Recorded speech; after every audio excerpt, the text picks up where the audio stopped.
मान लो रुक्मिणी, अगर तुम हमारे मित्र रुक्मी की बहन नहीं होती, मेरे शत्रु को सम्मानित करने के प्रस्ताव के लिए आज इसी समय मृत्युदंड दे देता।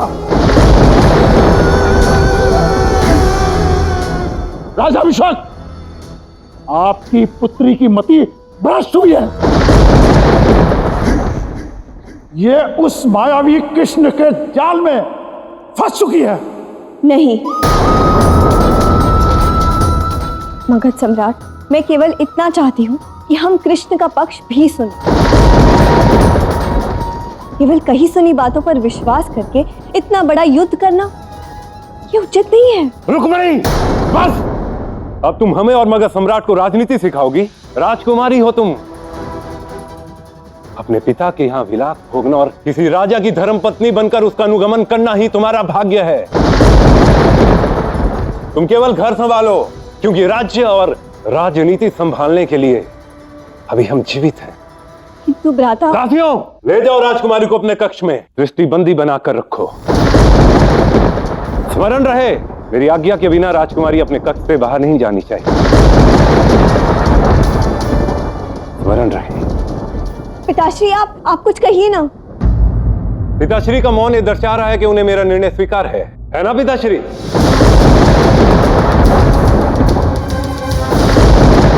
हाँ, रुक्मी उचित कह रहा है।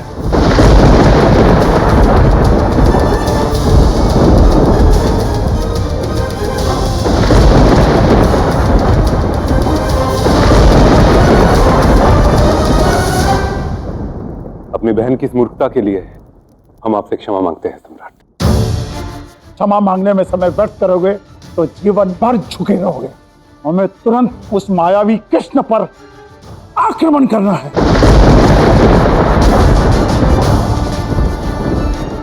आज्ञा है पिताश्री।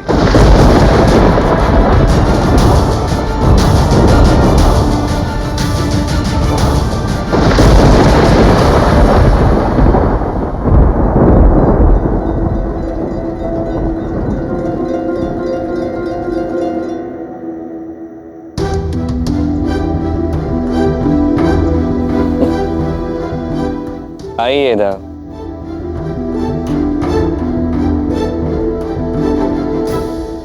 कान्हा, मैंने इस स्वप्न लीला में भाग क्यों नहीं लिया ज्ञात है? इसीलिए क्योंकि मैं अपने राधा कृष्ण का विवाह सत्य में होते हुए देखना चाहता हूं। उसके लिए अभी समय है दा, वो क्षण भी आएगा। कब आएगा कान्हा? अब हमारे यहां से जाने का ये अंतिम क्षण है। इसके पश्चात कोई भी धर्म, कर्म या आदेश तुम्हें पुनः यहाँ नहीं लौटा पाएगा। इस जन्म में राधा के साथ तुम्हारे ये अंतिम क्षण है कान्हा। इसके पश्चात तुम राधा से कभी नहीं मिल पाओगे।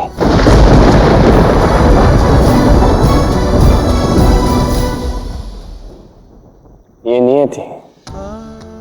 नियति यदि दो प्रेमियों में विरह लाती है तो यही नियति उनका मिलन भी करवाती है था। मुझे तो जाना ही होगा, किंतु अब धर्म या कर्म नहीं, राधा स्वयं ही वो माध्यम बनेगी जो मुझे सदा सदा के लिए यहां से भेजने वाला है। कैसे? ऐसे था। राधा रानी का प्रथम निर्णय सबसे कठिन निर्णय होने वाला है।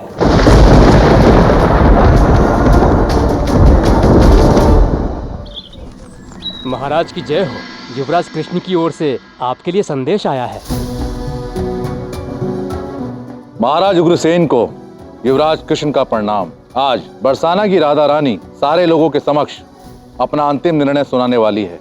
तब तक मैं यहीं रुकूंगा। यदि राधा रानी का निर्णय आपसे विपरीत हुआ तो मुझे बरसाने में कुछ दिन और रुकना पड़ सकता है, क्योंकि मथुरा पर आक्रमण की स्थिति में सुरक्षा के लिए आप वहां हैं ही, किंतु यदि बरसाने पर आक्रमण हुआ तो यहाँ की सुरक्षा के लिए मैं यहीं रहूंगा। मैं अपने लोगों को संकट की इस घड़ी में अकेला नहीं छोड़ सकता।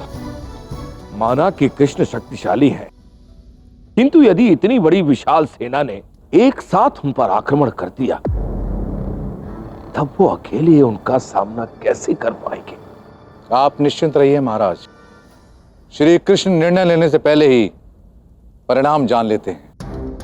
उनके पास इस समस्या का भी कोई ना कोई समाधान अवश्य होगा, क्योंकि जरासंध कितनी भी बड़ी सेना क्यों ना ले आए, किंतु श्री कृष्ण को पराजित करना इतना सरल नहीं है महाराज। देखिए सम्राट, आपके एक संकेत से इस रुक्मी ने एक ही रात्रि में समस्त विदर्भ सेना को आपके समक्ष प्रस्तुत कर दिया है। यह दृश्य कैसा लग रहा है सम्राट? यही कि यहाँ आके मैंने कोई भूल नहीं की। सेना को आदेश दो कि वो मेरे नेतृत्व में रहे। कृष्ण मेरे जमाता की हत्या की है, मैं उसके एक एक प्रियजन का अंत करूंगा। बरसाना का एक एक व्यक्ति मृत्यु के घाट उतारा जाएगा। मेरे प्रतिशोध की अग्नि बरसाना को जलाकर भस्म कर देगी।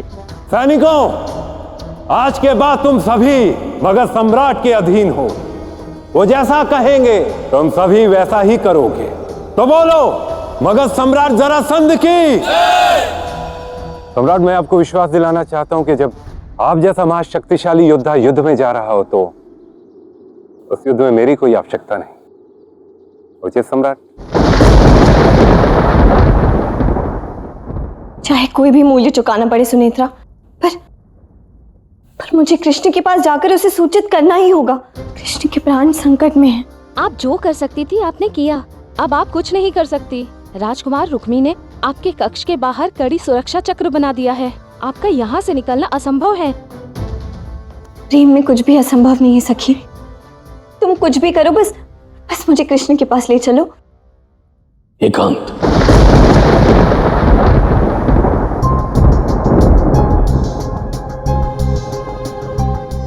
रुक्मिणी, आज तक जो तुमने चाहा मैंने तुम्हें दिया। कभी किसी चीज के लिए मना नहीं किया। तुम्हारी कोई इच्छा तुमने नहीं छोड़ी, और आज तुमने अपने पिता को ही लज्जित कर दिया।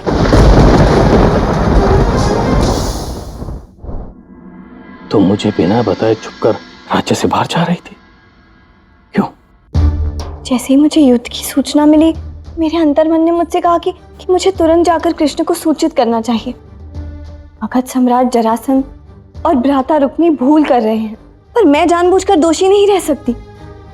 यदि आपसे आकर अनुमति लेती तो विलंब हो जाता। तुम स्वयं जानती हो तुम्हारा भाई कितने निर्दयी है, और वो जरासंध, वो तो तुम्हारे भाई से भी सहस्त्र गुना क्रूर है। भगवान की दया से तुम अब तक जीवित हो। अगर आज तुम्हें कुछ हो जाता तो? प्राण के भय से, अपने कर्तव्य से राजवंशी कब से पीछे हटने लग गए पिताश्री। कृष्ण का पक्ष सुने बिना उस पर आक्रमण करना अन्याय है, अधर्म है।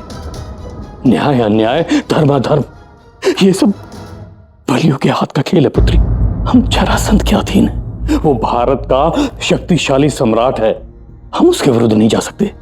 मैं स्वतंत्र जन्मी हूं पिताश्री, मैं किसी सम्राट के अधीन नहीं। इसलिए मैं कृष्ण की सहायता करने अवश्य जाऊंगी। ठीक है, यदि मेरी पुत्री मेरे शव को लांघकर जाना चाहती है तो मुझे कोई आपत्ति नहीं। यदि तुमने ऐसा किया तो जरासंध मेरा अंत कर देगा। पिताश्री। हाँ पुत्री, यही कटु सत्य। अब निर्णय तुम्हें लेना है रुक्मिणी।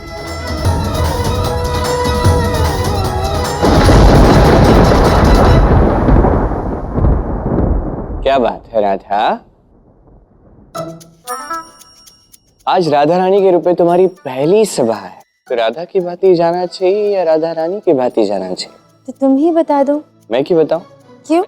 जब मैं दिखा सकता।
तुम्हारे कृष्ण के हाथों तुम्हारा अंतिम श्रृंगार हो चुका है राधे। अब अपने कर्तव्य की ओर बढ़ने के लिए तुम सज्ज हो।